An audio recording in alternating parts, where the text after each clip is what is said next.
Good morning, sir. Today I will be presenting on the topic Dedicated Railway Freight Corridors or DFCs. This presentation has been prepared by me, Bhupen Tomar and Kushag Rastogi under the mentorship of CS Abhishek Vidvansh.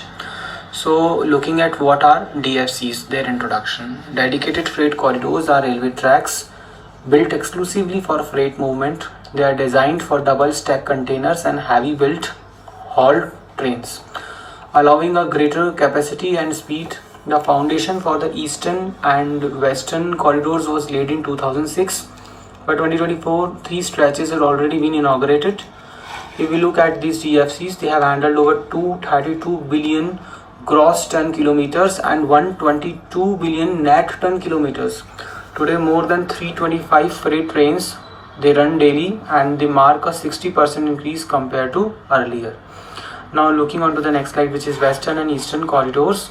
So Western DFCs, WDFCs, they cover 1506 km from Jawaharlal Nehru Port, Mumbai to Dadri, UP. It moves textiles, chemicals, and industrial products. It covers Maharashtra, Gujarat, Rajasthan, Haryana and UP. And they have been funded by Japan International Cooperation Agency, which is JICA. Eastern DFC 13377 km from Dankuni, West Bengal to Sahnewal, Punjab. It focuses on coal, steel and agriculture. It passes through Punjab, Haryana, UP, Bihar, Jharkhand and belts of West Bengal, and it is funded by World Bank. Moving on to next slide, which is project status. EDFC, it is fully completed and it is operational also since February 2024, whereas WDFC it is 93% complete around and expected to finish by December 2025. Final segments are being commissioned faster than scheduled. Together they form 2843 km of double line electrified freight track. Next is advantages. So it also boosts GDP. Like it reduced logistic cost, lowering down commodity prices up to 0.5%. Export import, if we look at that, faster access to ports and reduced transit time. Revenue growth contributed nearly 3% to railway revenue growth between 2018 to 2023. Employment and investments, it creates new jobs, attract industrial investments. Ease of congestion, it is frees the busy golden quadrilateral passenger network, thus it helps in that also. Rail freight share aims to increase rail share of freight to 45% by 2030.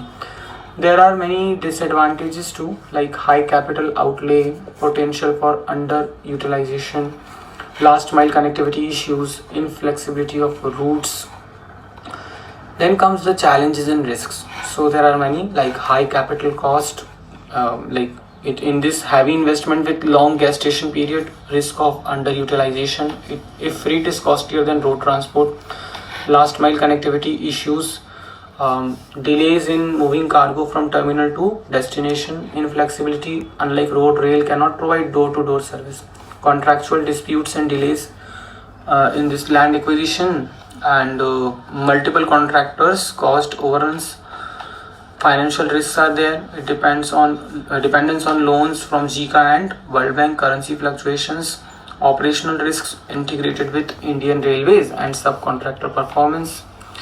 Next slide is about externalities. So there are positive as well as negative sides. Positive externalities includes reduced highway congestion, lower carbon emissions, cleaner air, regional economic development with new logistic hubs, improved road safety with fewer trucks. Negative externalities, land acquisition causes displacement of communities. Next could be environmental disruption like soil erosion, water impact, etc. Then noise and vibration pollution near corridors. So these are just few points. There could be more into it. There are some important points. Next is project structure and stakeholders. So ownership lies with Ministry of Railways through DFCCIL, a special purpose vehicle it is. So funding, it is from for WDFC the funding takes place from JICA, I told this thing, and from, if we talk of EDFC, the funding comes from World Bank. So key stakeholders are governments and regulators, Ministry of Railways, Railway Board, state governments. Project implementers are DFCCIL, EPC contractors and vendors. Then financing bodies are MOF, that is Ministry of Finance, Niti Aayog, lenders, etc.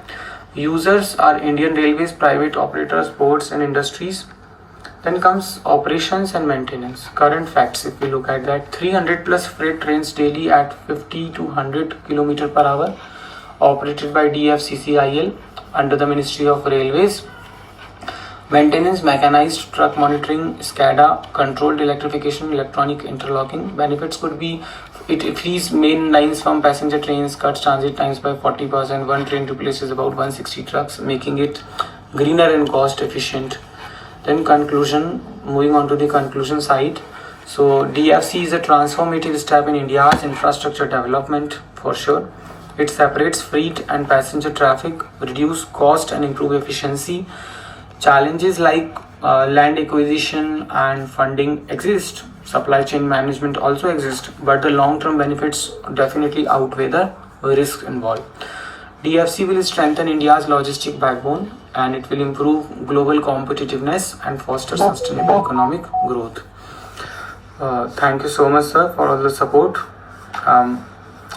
Thank you so much, sir. That's it.